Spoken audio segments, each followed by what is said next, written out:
What's up, everyone? Welcome to the Power Play with CJ. Last night, the Bruins won an amazing game in the Stanley Cup Finals rematch against the Chicago Blackhawks. So this year, they've split the Hawks and Bruins, so that's a good thing.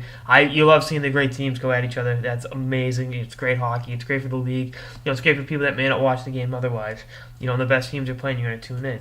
And, a big reason why was, success of the third line. And that's been a big reason the Bruins have been successful this season, has been the play of particularly Kyle Soderberg and at times Loui Eriksson. But, if Chris Kelly's on his game, which, he can be at times, he's just not having a great year.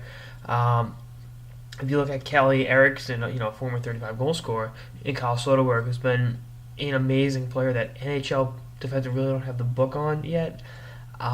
First of all, and I'll talk more about this later. The Bruins do a seventh player award. It's going to come down to Riley Smith and Loui Eriksson, but we'll cross that bridge when we get there. But Eriksson, Soderberg, the two Swedes, he's got 14 goals on the year. This is his first year playing North American hockey, and I read a tweet the other night about people not being surprised that he's done this well in North American ice because he always played a more North American game than he did, in the Swedish Elite League than most players do in the bigger ice surfaces. He's obviously blind in one eye, hence the nickname, the Angry One Eyed Swede. But he's using his size effectively. He's starting to figure it out. And another tweet I saw, I think it was by Dave Gosher, the play-by-play guy of the Bruins, was they're going to feast on third-pairing defensemen in the playoffs. That's going to be their saving grace because if the Krejci, Gimla, Lucic line is clicking and the Bergeron, Riley Smith, Marchand line does its thing, that third line is going to have plenty of opportunities to go out there and be effective on all three zones, and that's what you want. The whole thing people always say is if your third line breaks even, you're good.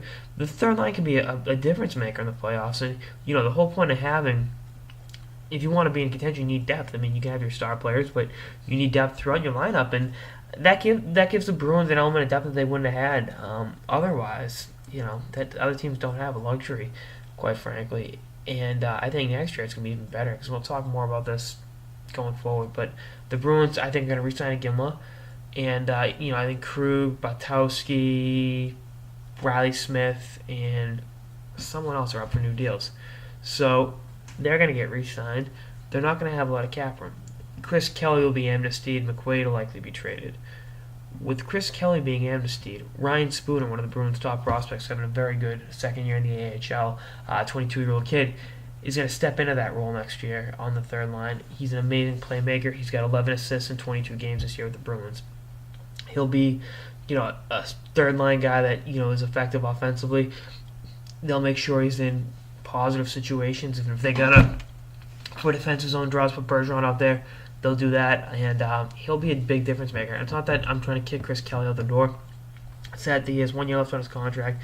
I think they slightly overpaid for him, and if they want to get the other guys locked up and keep them around, Kelly's going to be expendable. And having a guy like Spooner down in the AHL that understands the nuances of the two-way game and can really be eased into the lineup next year will definitely be a big thing for the Bruins going forward. I'm excited to see what they can do, and I think they'll be in good shape. And again, they're the short and long term future is bright for the Boston Bruins, and that's what having a great first class front office staff. The ownership's evil, Mr. Jacobs, but Chiarelli, Neely, and those guys have done a fantastic job putting a quality team on the ice, and Claude's done a good job at harnessing that talent and making it work for the betterment of the team. So right now, if I had to pick, it'd be the Boston Bruins and probably the St. Louis Blues in the Stanley Cup Finals, which was my pick last week. So yeah, not much has changed. Neither team has given me a reason to pick against them, quite frankly. But anyway, that's on this episode of the Power Play with CJ. Stay tuned for episodes throughout the season and beyond. Later, guys.